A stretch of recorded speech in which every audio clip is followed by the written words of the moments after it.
Kabahagi mo. Radyo Pilipino.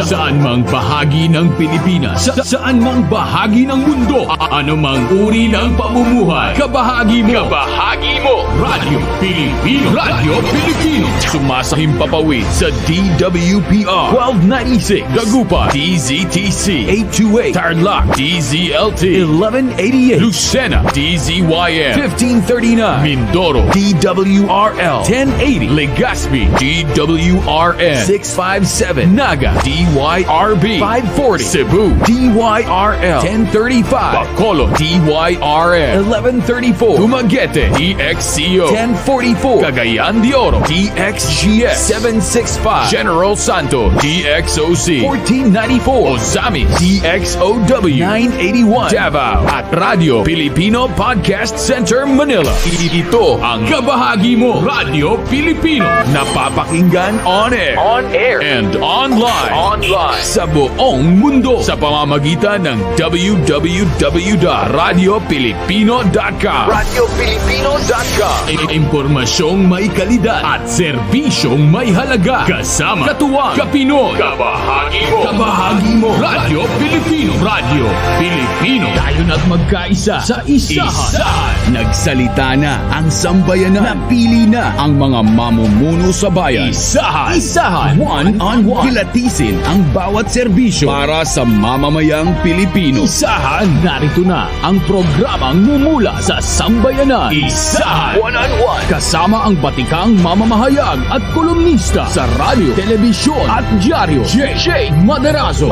Sa kabahagi mo, Radyo Pilipino. Magandang araw buong Pilipinas, Luzon, Visayas, Mindanao at maging mga kababayan natin sa ibang bansa na narating po na ating live streaming sa Facebook, sa YouTube, sa ating podcast center, sa ating RTV Tarlac, mga kababayan, ganoon din sa mga AM at 1FM stations sa Dagupan, Tarlac, Lucena, Legazpi, Naga, Mindoro, Bacolod, Cebu, Dumaguete, Cagayan de Oro, Osamis, Davao, Jensan, Baler, Palawan, Tacloban, Surigao, Butuan at sa buong Pilipinas. Ito po ang Isahan sa Radyo Pilipino at ako si Jake Maderazo para sa isang oras na makabulang talakayan sa mga pambansang issue. At ngayon, tampok natin ang mga issue po ng mental health. Napapansin nyo ba napakarami hong mga kaso ng mga suicide o kaya mga sakit o depression, sobrang magalit. Yan po ang ating tatalakayin mamaya mga kababayan. At bisita natin si Dr. Anuj Gaba. Yan po yung taga Philippine Mental Health Association Associate Affiliate mga kababayan. At yan po yung mga kasama natin sa Zoom. At ikangay, tatanggap din tayo ng mga reports sa ating mga correspondents mula sa iba't ibang lugar. Pero bago yan, tumugon muna kayo sa ating mainit na boses ng bayan question ngayong araw na ito. Ang ating boses ng bayan, mga kababayan, alinsunod po o sa kasagsagan ng pandemic. 3.6 milyong Pilipino ang dumanas ng mental health problems sa iba-ibang uri at nagpapatuloy hanggang ngayon. Ano ang magagawa natin at ng pamilya sa ganitong sitwasyon na meron tayong problema ng mental health problems? Isipin nyo, ang dami, 3.6 million nitong kasagsagan ng pandemic, mga kababayan. Ano matutulong natin at sa ating mga pamilya, mga kababayan? Mag-comment sa ating live streaming channel sa Facebook at YouTube o kaya mag-text sa 0917-539-2189 539-2189 ilagay yung pangalan sana, mga kababayan, at lugar kung maaari. Yan po. At sa pagkakataon nito, alamin muna natin ang mga pinakamainit na balita mula po sa Radyo Filipino News Center, ang Isahan Balita. Isahan Balita. Magandang araw mga kabahagi, narito aga mga balita. Nasa 21.6 milyon na ang naimprintang National Identification Cards. Ayon kay Philippine Statistic Authority OIC Deputy National Statistician Fred Solesta, sa nasabing bilang ay 16.7 milyon na ang na-deliver. Tiniyak naman ni Solista na ang printed o downloaded national ID ay tuturing na valid at idinisenyo upang maging kasing secure ng physical cards. Sa ngayon, nasa 73.8 milyong Pilipino na ang nakakumpleto ng STIP registration o biometric details collection. Sinabi pa ni Solista na target ng PSA na makapag-release ng 50 milyong national ID bago matapos ang 2022 at makapag-distribute ng 92 milyong ID credentials sa kalagitnaan ng 2023. Sa ibang dako ng ating balita, aprobado na ng Senate Finance Subcommittee ang 194.6 billion pesos na panukalang budget para sa Department of Social Welfare and Development sa susunod na taon. Sa idinaos na halos 4 na oras na budget hearing, nagpasya si Senator Amy Marcos na i-transmit na ang DSWD budget para sa plenary debates. Sa nasabing pagdinig, tiniyak ni DSWD Secretary Erwin Tulfo na ang pundo ng ahensya para sa 2023 ay gagamitin para sa pagtulong sa mga mahihirap, marginalized at disadvantaged sectors. Malaking bahagi ng pondo ng DSWD sa susunod na taon ay ilalaan sa Pantawid Pamilyang Pilipino Program o 4Ps, Social Pension for Indigent Senior Citizens at sa Protective Services for Individuals and Families in Difficult Circumstances. Pinayuhan ng isang mental health expert ang pamilyang Pilipino na bantayan at alamin ang mga senyales kung dumaranas ng mental health problems ang isa sa kanilang mahal sa buhay. Sa panayam ng Radyo Pilipino kay Dr. Anuj Gaba, Associate Affiliate ng Philippine Mental Health Association, kabilang sa mental health problem ay anxiety at depression. Kabilang sa mga factors ng mental health disorders ay genetics, personal, family at economics crisis. Makabubutian niya ang palagiang pag-uusap ng pamilya para sa emotional support.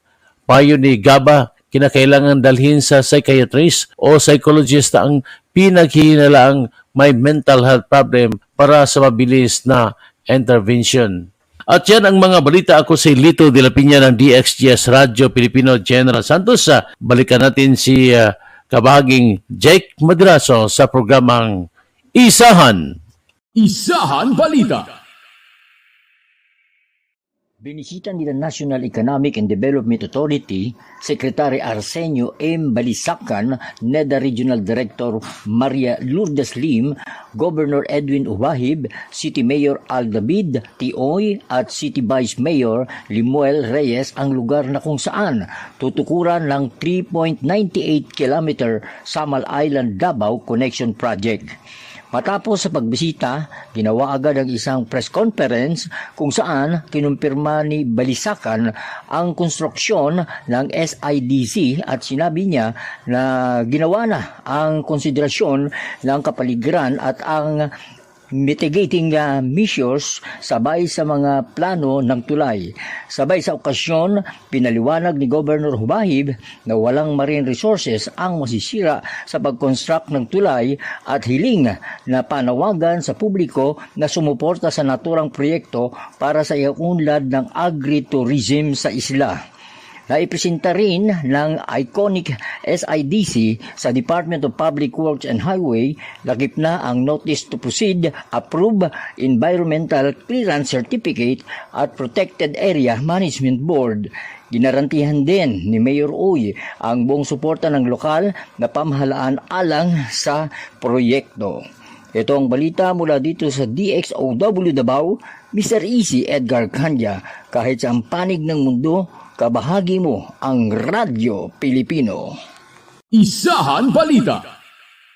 Kapayapaan sa Mindanao, nagpapatuloy ang pamamahagi ng Bangsamoro Transitory Family Support Package para sa mga dating membro ng Moro Islamic Liberation Front o MILF, pinagunahan ng DSWD Region 12 sa ilalim ng Normalization Program. Ang pamamahagi ng BTFSP, katuwang ang Office of the Presidential Advisor on the Peace, Reconciliation and Unity at Independent Decommissioning Body. Personal na inabot ni Undersecretary for Inclusive and Sustainable Peace, Alan Tanjusay, at Assistant Secretary for Mindanao Affairs, Arnel Boyson Garcia. Ang 80,000 na BTFSP at 20,000 na livelihood settlement grants sa mga nasabing MILF decommissioned combatants Ayon kay Regional Director Narito Jr. ng DSWD Region 12, nasa 200 mga imailip kompetensya ang target na i-decommission nila kada araw na nagsimula noong September 22 hanggang Nobyembre ng taon. Dagdag ni DSWD 12 Director Gabaya, dumaan sa orientation at decommissioning process ang mga benepisyaryo upang gabayan sila kung paano gamitin sa tama ang pirang natanggap. Yan ang ating mga balita mula dito sa DXGS General Santos. Ako si Jerry Likaya, saan mang panig ng mundo, kabahagi mo, Radio Pilipino. Isahan Balita.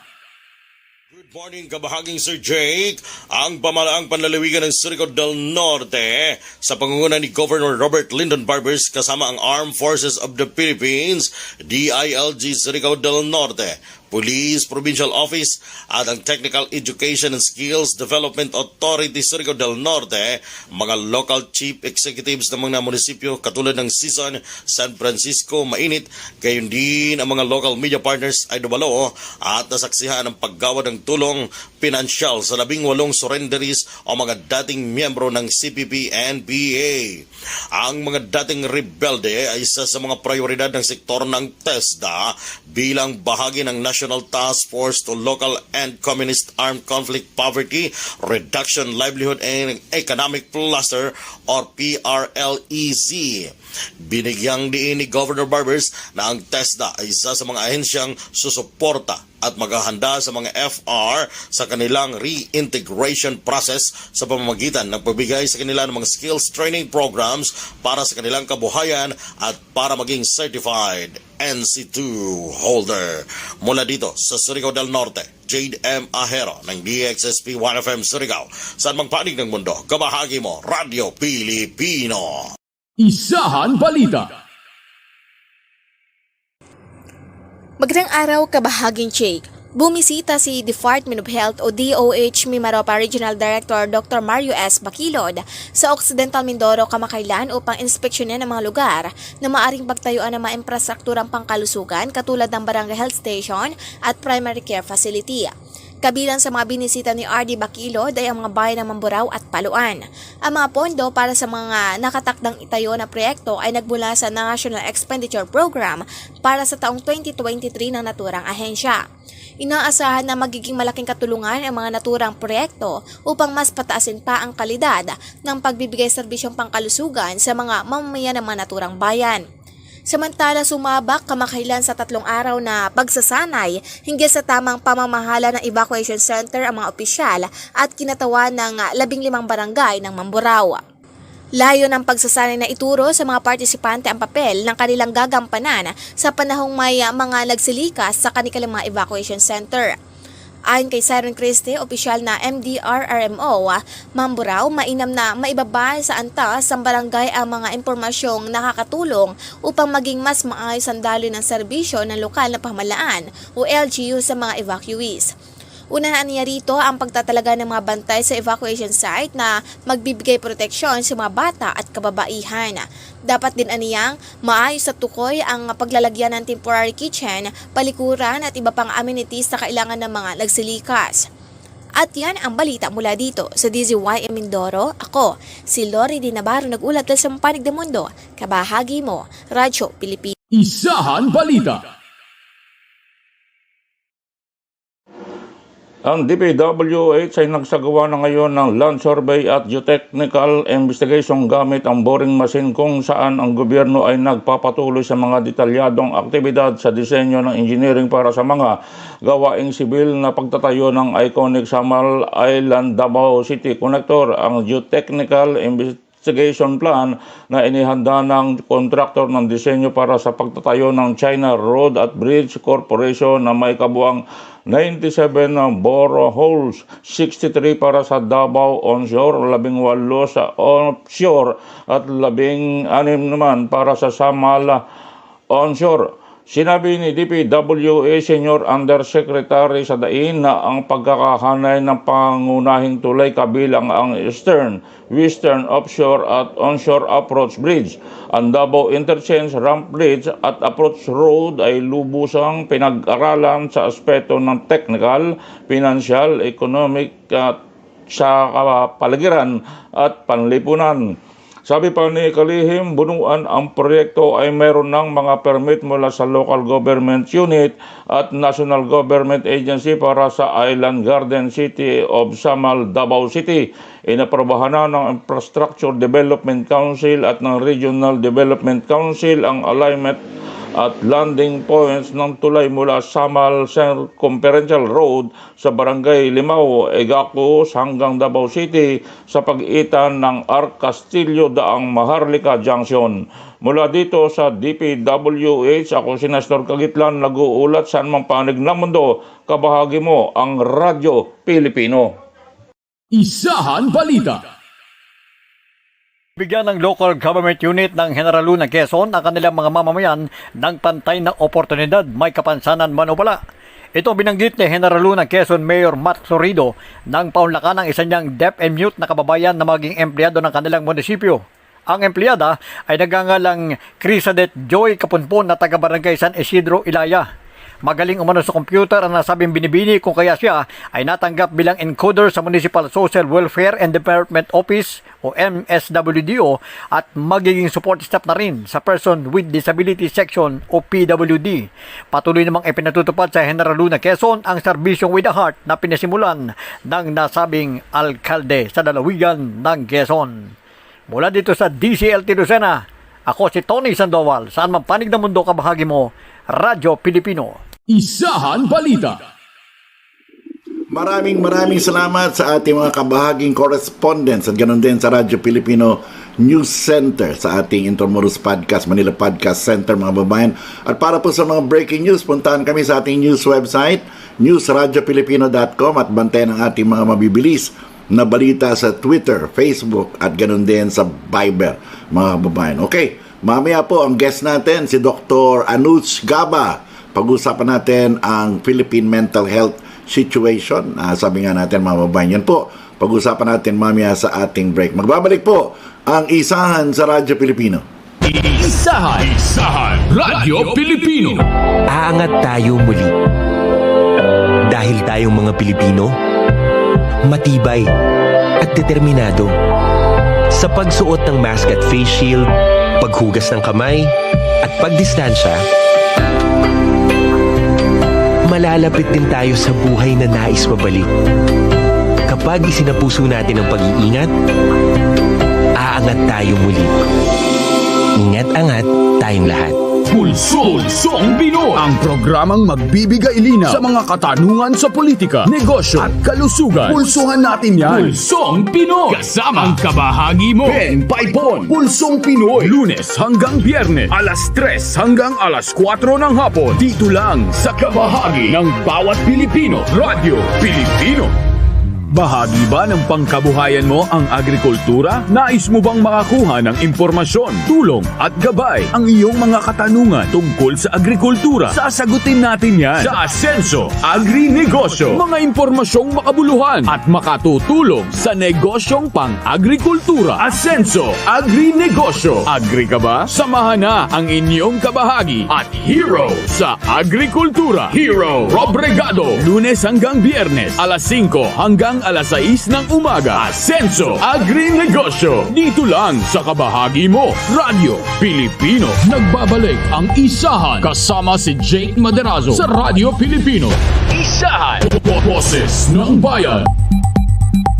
Balik tayo sa Isahan sa Radyo Pilipino.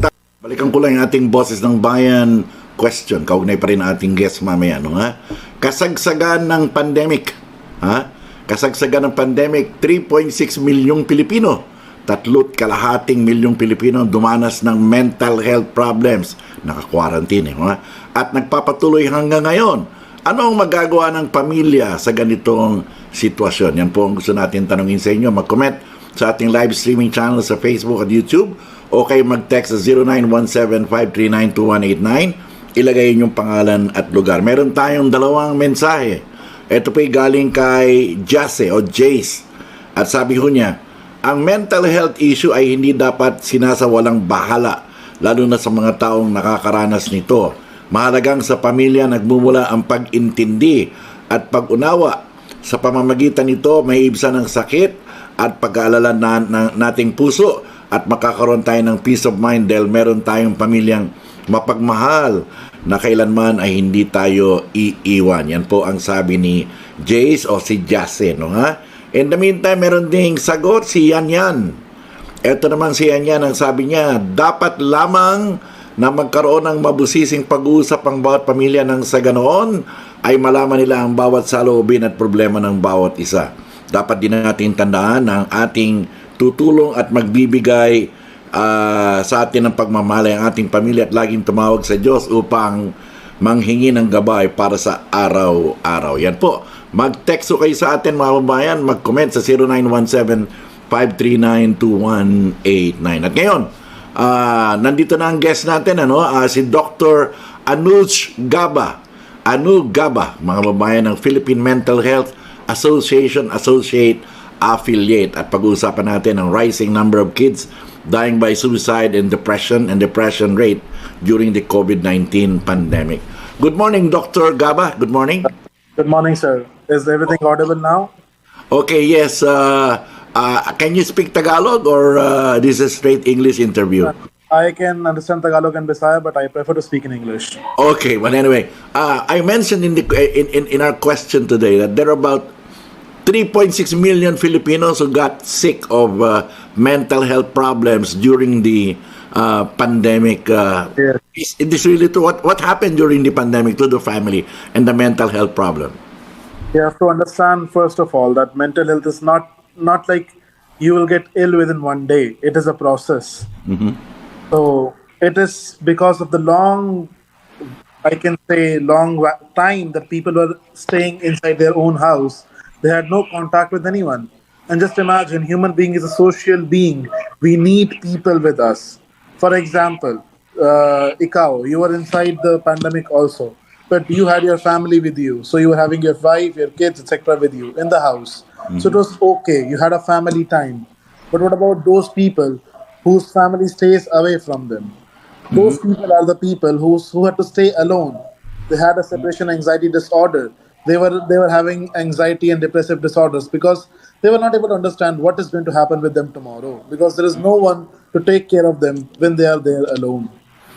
So you're telling me that during the pandemic, the most frequent problem are anxiety and depression. Not just during the pandemic, it's in general. In Philippines, most of the patients who come for mental illness, mental disorder, or mental problems are either anxiety problems or depressive problems. Because, prior to the pandemic, there are so many famous suicides in the Philippines, no? So many movie stars, and of late, we can hear about movie stars, Koreans, taking their own lives. In the Philippines, we have a cabinet member who took his own life, Angelo Reyes and all the others.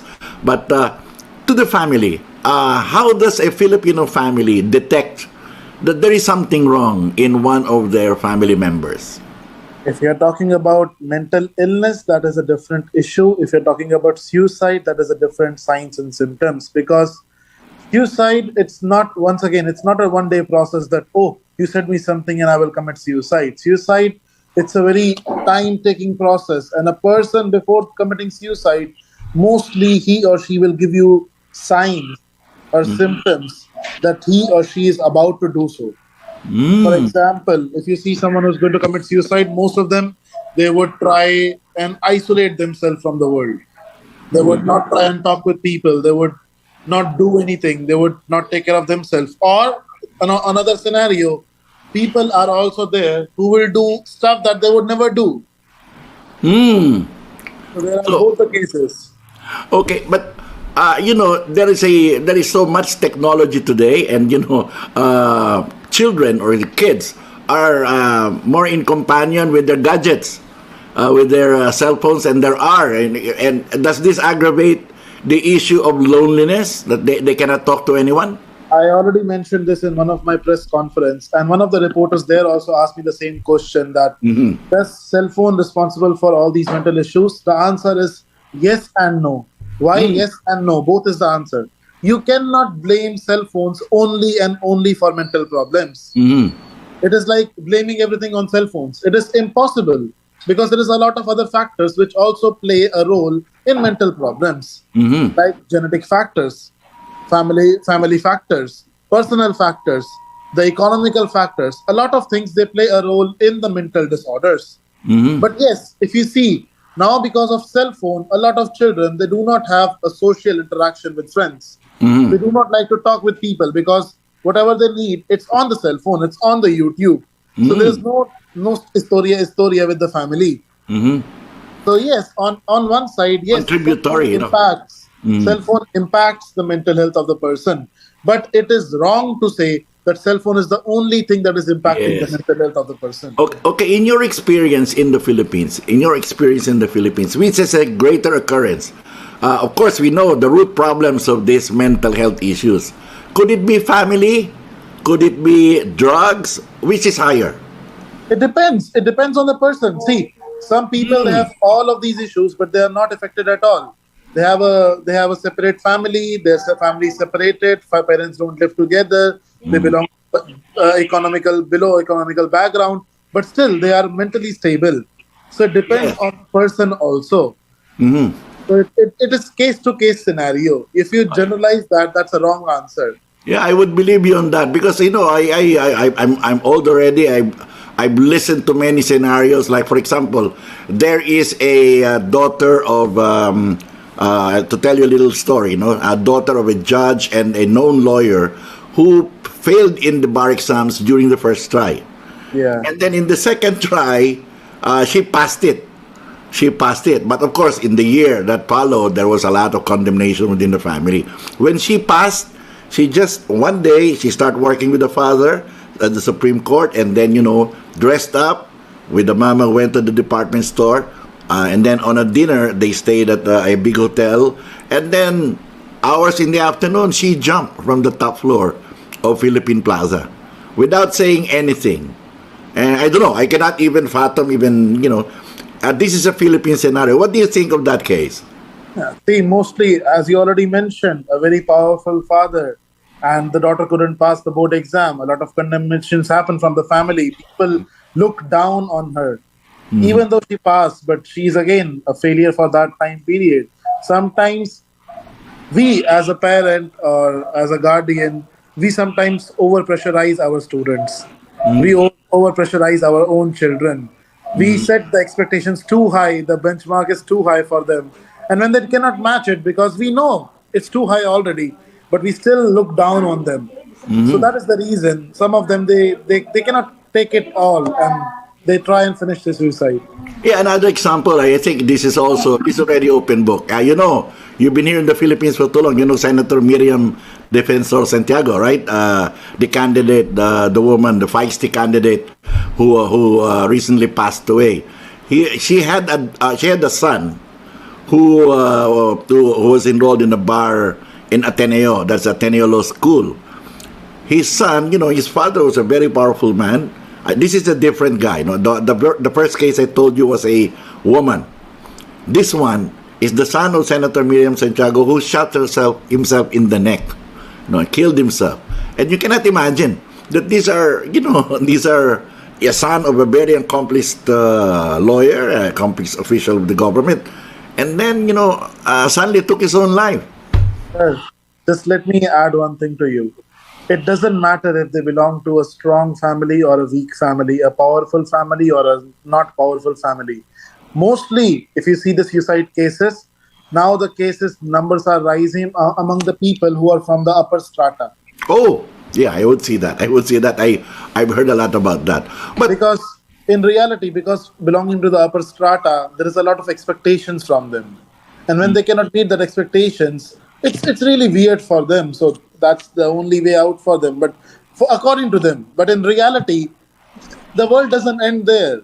Suicide or finishing your life, it's not the correct way to deal with the problem. I hope it is understandable to your listeners also right now, that ending life by committing suicide, it's the worst way you can run away from your problems, because now you finish problems for yourself, but you made more problems for your family and your friends and your loved ones. So I also am reminded of the son of Ramon Ang of San Miguel. But anyway, my how does one deal with it? Like, for example, how does a family deal with it? Talk to the person. How do you show sincerity into what kind of need of help would they need? Now, when a person, he will talk about suicide, he sometimes they will really say, like, I want to finish my life. I am tired of this life. I want to go away from you. I want to go away from everyone. Sometimes they will say direct lines on the face of the family. But some of them, they are very passive. They will just get themselves away. They will just not talk to the family. They will stop their connections with everyone and anyone. So that is active and passive signals. Now, if a family is smart enough to catch those signals, they can intervene faster by first starting by talking with the person, talking with that guy or the girl. Now, after that, they can also take the next step and take that person to a psychiatrist or a psychologist for a intervention. Because earlier we can prevent the suicide. The problem is, as I was saying, there are a lot of I know a lot of my friends who are confused. No? These are accomplished friends. They are economically okay, but they have problems communicating with their children. Maybe because it's a different work environment today, right? You don't have time for the children. There is the age gap, there is a generation gap, and that's why there is a lot of problems. And that is where, if they have a problem like that, they can take the child and themselves also. When I say take them, that includes them also. So both the parents and the children, they both should go for a consultation or a therapy, a group therapy with a psychiatrist, a psychologist, or a mental health consultant, so that it is going to be more open and more direct. Okay. Anyway, I know you're busy right now. It's wonderful talking to you about these things. These are taboo issues that cannot be talked on television or even in news, but I enjoyed talking with you. But anyway, do you have an advice to the Filipino families on how to tackle these mental health problems of their kids? The only line like that, I think that's my departing message for your interview today, that it's okay not to be okay, and it's okay to ask for help, because asking for help is not a sign of weakness, it is a sign of strength. Just remember that line, and I hope they will be able to tackle. Okay not to be okay. Yes. Is that correct? Yes. Okay. Thank you very much, Dr. Anuj Gaba. Thank you. I know you have a surgery that's waiting for you, and thank you very much. We hope that we can get you on a longer interview. But anyway, thank you very much from Radyo Pilipino. Thank you.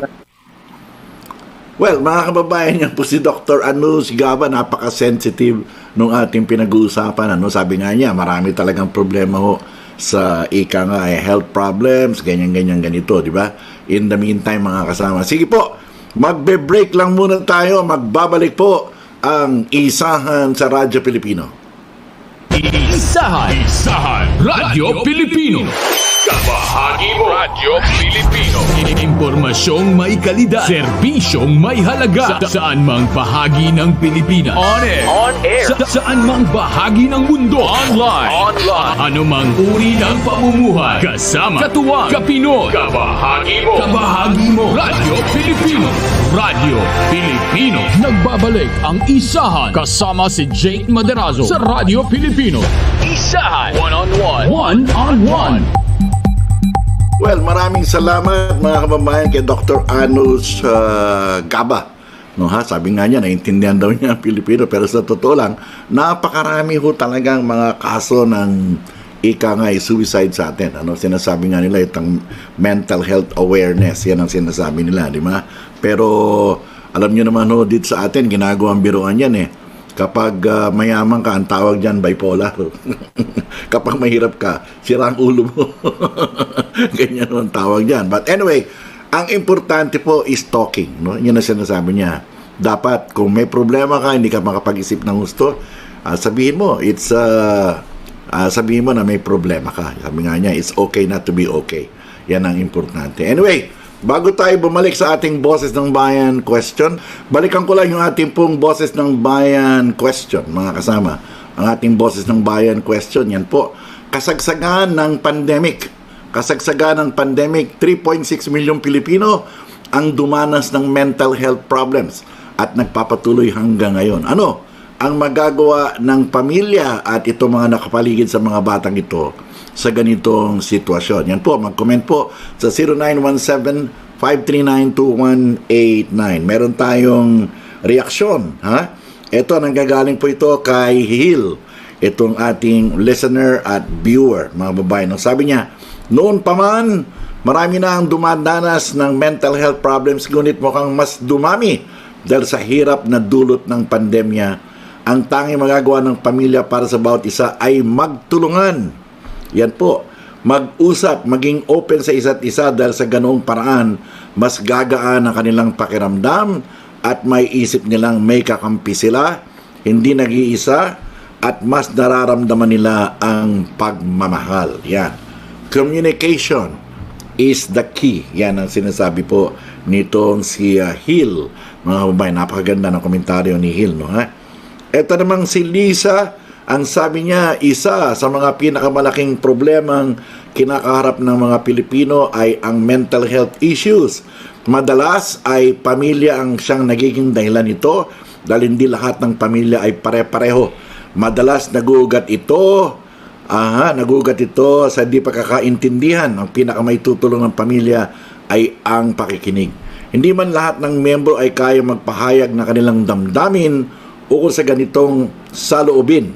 Lahat naman ay kayang umunawa at makinig at doon maaring maging resulta ng magandang epekto sa isang individual. Uy, napakaganda po ng reaksyon nitong si Lisa, mga babae. Patuloy ko kayong mag-comment sa 0917-539-2189, mga kababayan. At ika nga tatanggapin namin yan at babasahin natin para sa ating nationwide live streaming at broadcast. In the meantime, ang mental health issue. Alam niyo, mas marami ho akong nabalitaan. Sabi nga kanina, kinikwento ko kay Dr. Gaba yung sitwasyon na ika nga nagpakamatay yung anak ni Senator Miriam Defensor Santiago. Isa pang hindi ko makakalimutan na talagang life-changing na kamatayan, bukod yung kay Angelo Reyes.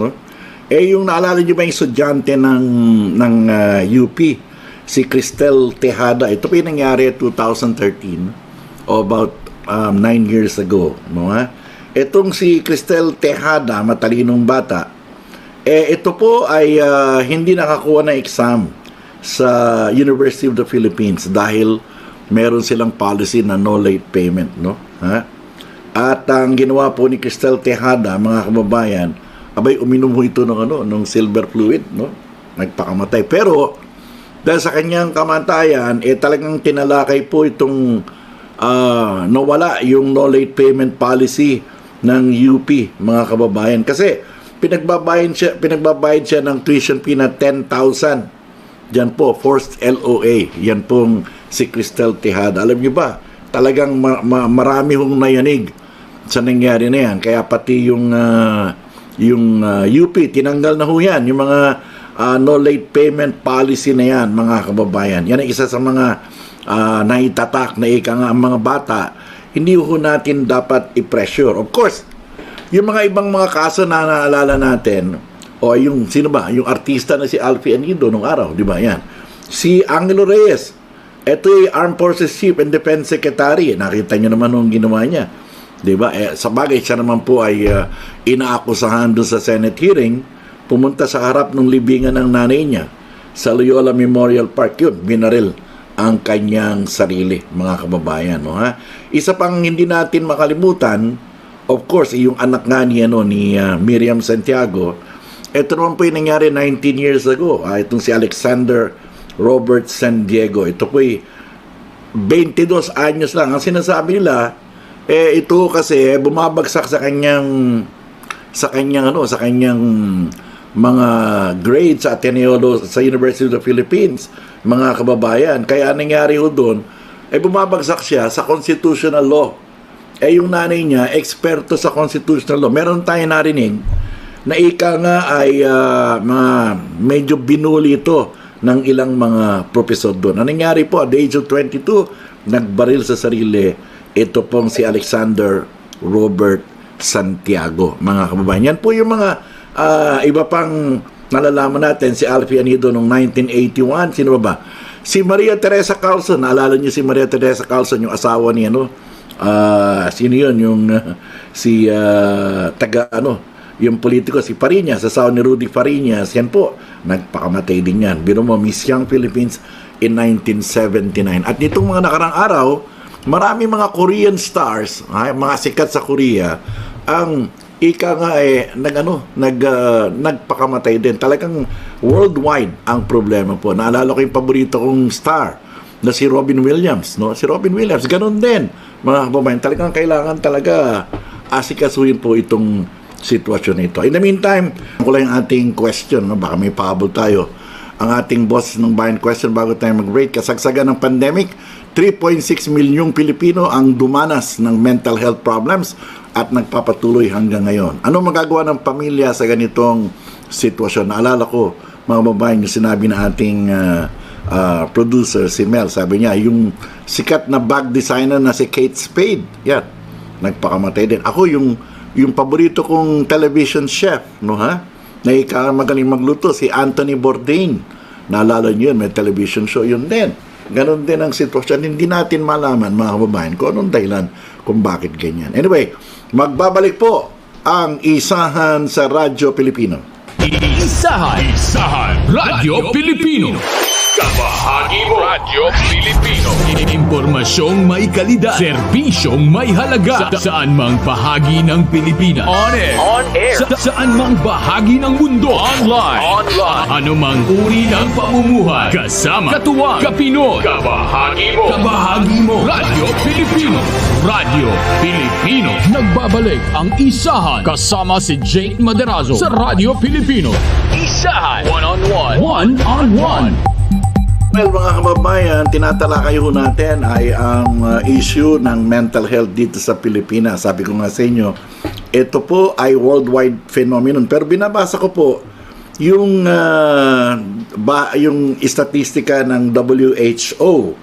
Ang sinasabi ng WHO sa buong mundo, ang namamatay daw po sa suicide ay 700,000 people. Ako, isipin ninyo, 700,000 people ang namamatay dahil po sa nagpapakamatay. Yan, ha? At sinasabi pa po rito, for every suicide, there are many more people who attempt, mga kababayan. Lalong-lalo na raw po dun sa mga may edad na 15 hanggang 29 anyos. From 15 to 29 years old, eto po ang pang-apat na leading cause of death. Yung mga teenager o kaya ay yung young adults kung tawagin natin papunta sa yapi, from 15 to 29 years old, suicide daw ang hindi ho cancer, hindi ho sabi nga natin COVID ang pumapatay sa kanila. Ang pumapatay sa kanila ay suicide, yung sarili nilang problema.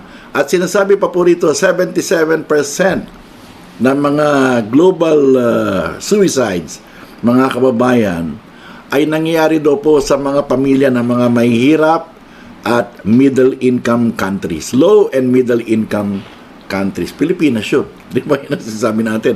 Tayo po'y papunta pa lang sa pagitan ng middle-income. O, ito pa po ang isa. Ang sinasabi pong common methods of suicide, ang sabi po ng WHO, ay pesticide. Yan ang ginagamit. Pagkatapos, pagbigti o kaya ay firearms. Alam nyo, may mga kaibigan akong mga law student, yung mga anak nila, ganun talaga. May kaibigan ako dating MTRCB chairman, no? Si attorney, hindi ko na maalala pa, Toto Villarreal. Naalala nyo ng araw. May anak yun, ganun din, lumundag. Lumundag sa isang building, tinapos ang kanyang buhay na hindi malaman kung ano po ang dahilan, mga kababayan. Ako, grabe. In the meantime, eto po, merong reaksyon. Etong si Ango, tama ba ito? Itong sabi niya, doon sa ating tinatanong. Para sa akin, normal lamang na makaramdam ng takot at pagkabalisa sa panahon ng COVID-19, lalo na tumatagal ang krisis na ito. Bukod sa pag-alaga ng ating kalusugan upang makaiwas sa coronavirus, mahalaga rin na alagaan natin ating mental health habang nananatili sa loob ng bahay. Kami sa bahay, sinasabi ko sa aking pamilya, huwag hayaang malugmok sa mga negatibong pag-iisip at huwag mahihiyang humingi ng tulong kung kailangan mo. Yan ang sabi ni Ango. Alam niyo po kasi nga, marami sa mga kababayan natin, lalo na sa hirap ng buhay, ha? Marami hong sitwasyon na pamilya pa ang gumagawa niyan. Actually, sa totoo lang, meron hong patakaran ngayon sa media na hindi inire-report yan pong mga ganyang mga sitwasyon. Hindi ho nire-report yan dahil sa totoo lang, mga kababayan, parang pinopromote mo pa di ba, na that is the way out, no ha? Pero totoo ho yun, kapag meron kayong anak na, ako may lumapit sa akin, sabi niya, Jake, paano ba itong anak ko medyo nagiging loner? Alam niyo po, ang solusyon niyan ay galing po sa pamilya, no ha? Kung wala pong problema na halimbawa ay hindi naman po nagkaroon ng krimen sa loob ng pamilya ninyo, ang talagang problema dyan ay komunikasyon. You know, I'm talking of personal experience, no ha? Ang sinasabi ko, ang pinakasolusyon dyan, mas marami ang anak ninyo, ha? Ang kailangan niyan ay may communication ang tatay, nanay sa kanilang anak. Ha? Hindi pwede ang komunikasyon ng tatay at nanay ay pare-pareho sa bawat anak. Hindi ho pwede yun. Ang kailangan po, mga kababayan, kapag ang inyong anak, halimbawa 3, ibang treatment ninyo sa bawat isa. Individual po ito. Dahil ang sinasabi nga natin, pag sinabi nyo pare-pareho kayo, lalo na pe-pressure yung mga bata ang masasabi ko lang sa inyo, ang pinakamainam na gawin dyan, yung mga nakakausap ko, sabi kong ganon, kailangan mag-role-playing kayong mag-asawa. Halimbawa, pag may problema po yung anak ninyo, kailangan meron siyang matatakbuhan. Meron siyang makakausap. Ang problema ko kasi ng mga pamilya ngayon, mga kasama, hindi ko naman sa nila lahat, kapag nagkaroon ng problema ang bata, parehong magagalit yung nanay at tatay. Parehong nagagalit yung nanay at tatay, mga kababayan. No, ha? At pag nagalit po yung nanay at saka yung tatay, mga kababayan, yung mga bata ay wala akong pupuntahan. Pupunta sa lola nila. Pag pumunta sa lola, naku, yung tatay mo, walang yan naman talaga yan. Pag pumunta naman doon sa lolo, naku, yung nanay mo, malandi yan. Ganyan. Pagkatas, pag pumunta pa sa mga kaibigan, naku, ganyan din ang mga magulang ko. Hindi ako pinapansin Diba? So, yung kanilang side of the story ay lumalabas sa istorya ng pamilya doon sa nanay at tatay. Kailangan po, pag sinabi ho nating mga kababayan na we are hearing out to our children, dapat ho hindi lalabas sa ama at hindi lalabas sa nanay ang usapan. Halimbawa, nagkamali yung bata. Ang dapat po, isa lang ang magagalit. Ang magagalit lang ay yung nanay. Di ba? Pagkatapos yung tatay naman, kukunin yung side ng anak. Dapat intindihin mo anak ganyan. Hindi pwede yung dalawa kayong galit. Dahil the moment na lumabas ang komunikasyon sa inyong mag-ama o itong nanay at tatay, pupunta ho sa labas yung anak ninyo at doon maghahanap ng confirmation, may problema na ho kayo, mga kababayan, di ba?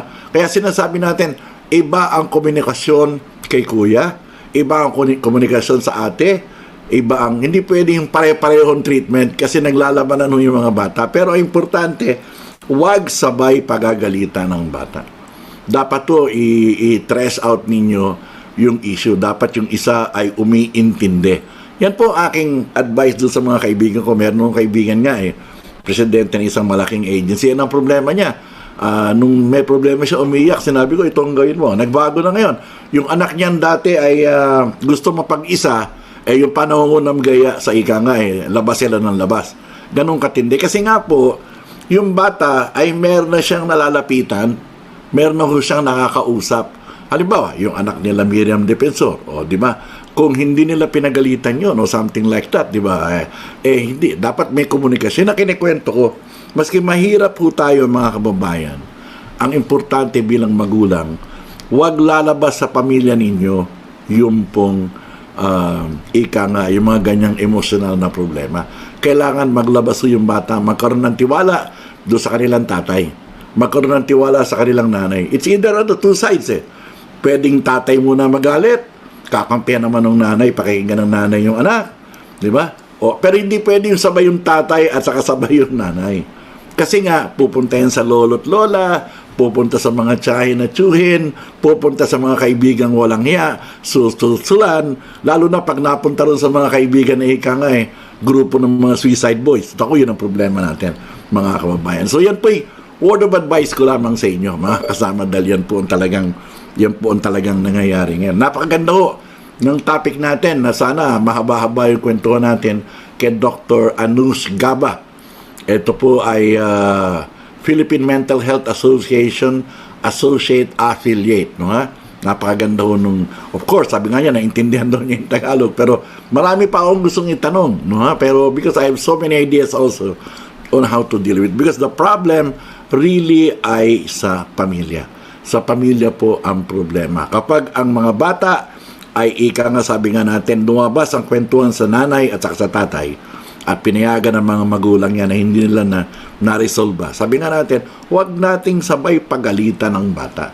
Kailangan kampihan natin kasi that way, itinuturo natin ang mga bata sa right decision making. Di ba? Yun na sinasabi yun natin. Anyway, marami po tayong pag-uusapan, pero sabi nga, tapos ang ating oras. Maraming salamat po sa lahat po na nanood. Maraming salamat kay Dr. Anuj Gaba ng Philippine Mental Health Association. Isa po siyang associate affiliate. Maraming salamat din kay Nestor Kagidlay, ating mga correspondents na ika nga ay mga kabahagi natin mula sa iba't ibang lugar. Yan. Sina Ma Rodriguez, sila Loredina Baro, sino ba? Si Melanie Hugo, si Jade Ahero, Tony Sandoval ng Lucena, mga kababayan. In the meantime, sa ngalan po, mga kababayan, ng ating broadcast team at management ng Radyo Pilipino, kay Cassie, ganoon din kay Mel, si Ann, at ang ating mabilis at matinding technical group. Maraming salamat po. Harapin natin ang bukas ng may panampalataya at pag-asa. Ako po si Jake Madaraso. Maraming salamat. Inyong natunghayan ang Isahan kasama si Jake Madarazo. Hanggang sa muli, dito lang sa kabahagi mo, Radyo Pilipino. Kabahagi mo, Radyo Pilipino. Saan mang bahagi ng Pilipinas, saan mang bahagi ng mundo, anumang uri ng pamumuhay, kabahagi mo, Radyo Pilipino. Radyo Pilipino. Sumasahim papawid sa DWPR 1296, Dagupan, DZTC 828, Tarlac, DZLT 1188, Lucena, DZYN 1539, Mindoro, DWRL 1080, Legazpi, DWRN 657, Naga, DYRB 540, Cebu, DYRL 1035, Bacolod, DYRN 1134, Dumaguete, DXCO 1044, Cagayan de Oro, DXGS 765, General Santos, DXOC 1494, Ozami, DXOW 981, Davao, at Radio Filipino Podcast Center, Manila. Ito ang kabahagi mo, Radyo Pilipino. Napapakinggan on air, and online sa buong mundo sa pamamagitan ng www.radiopilipino.com.